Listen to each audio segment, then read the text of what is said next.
Good morning, good afternoon, good evening. Thanks for watching Attic to Basement Estate Cleanouts. Maybe you aren't interested in watching the U.S. presidential inauguration today, but any presidential election year made it a busy year for my business. Many homes around the Washington Beltway go on the market when the administration changes from Democrat to Republican, and vice versa.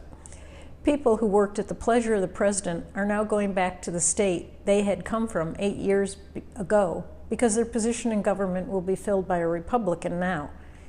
Or they ran for re-election and lost, such as congressmen and senators.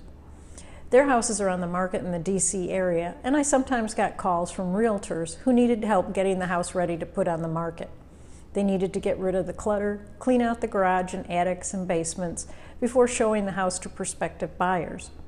Sometimes the furniture was so old and out of date that they wanted to empty the house and stage it with rental furniture. A lot of times they wanted to have the interior painted or the carpets replaced or removed before it went on the market. And it was easier to do if the house was totally empty. Every job is different, which is why I like doing it for 15 years. One house that had lots of unusual things in it was a good example of a 3,800 square foot home built in 1890 in Chevy Chase, Maryland. It had 4 bedrooms and 2 sleeping porches. It was worth $805,000 in 2012, and the value has gone up since. The house needed a lot of remodeling before the family could move in. They had interesting ceramics and glassware. There was an old phone without a dial, probably as old as the house itself. You picked it up from the base, and the switchboard operator in town answered and placed your call. This house took my helper and I 2 days to sort through, and the final day we met the associated auctioneers for 4.5 hours. Take a look at these photos from the job.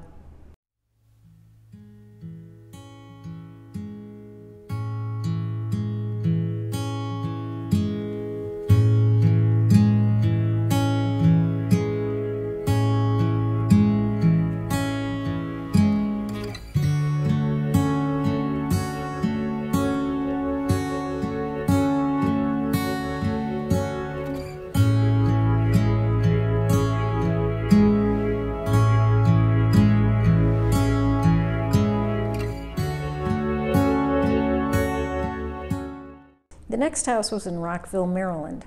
My helper and I took 2 days in early May to sort through Lionel trains and tracks, a wooden pitchfork, copper molds, and lamps shaped like dogs. In one bedroom was the set with round knobs, which I saw in so many houses that I lost count. Associated auctioneers came at the end of May to pick up a lot of the items. Junket Dump It took away 2 loads of trash. Again, I'll let the photos speak for themselves.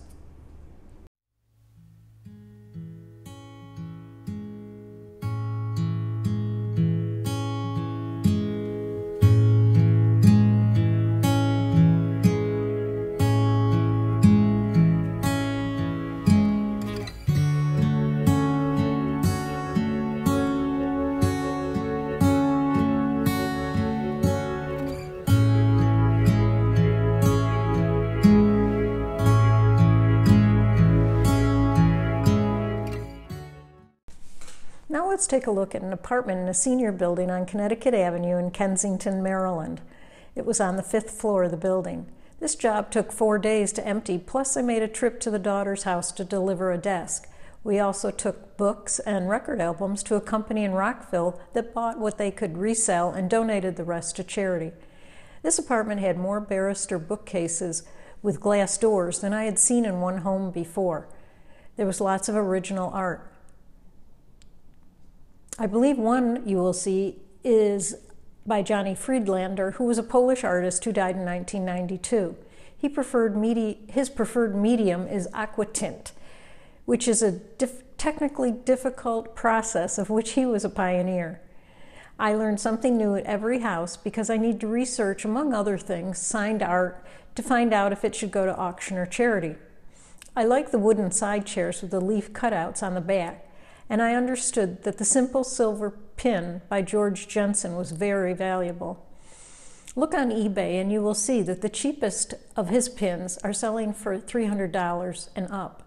Please subscribe and also take a look at more photos from these 3 houses on the Facebook page, 800 Houses, 800 Jobs. Bye.